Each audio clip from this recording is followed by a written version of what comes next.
মা লক্ষ্মী ঘরে আসার আগে আপনাকে পাঠান ঈষৎ সংকেত। ১ নাম্বার, গৃহে কালো পিঁপড়ের আগমন অর্থাগমের সংকেত বহন করে। ২ নাম্বার, একই সঙ্গে একই জায়গায় ৩টে টিকটিকি থাকা মা লক্ষ্মীর আগমনের ইঙ্গিত বহন করে। ডান হাত ক্রমাগত চুলকানো অর্থাগমের ইঙ্গিত দেয় বলে প্রচলিত বিশ্বাস।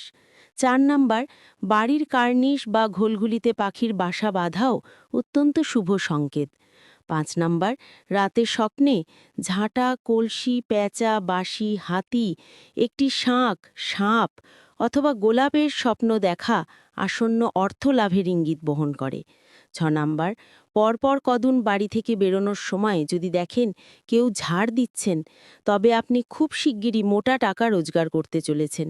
৭ নাম্বার, সকালে ঘুম থেকে উঠেই যদি শাঁখের আওয়াজ শুনতে পান, তার অর্থ লক্ষ্মীর আগমন ঘটতে চলেছে আপনার গৃহে।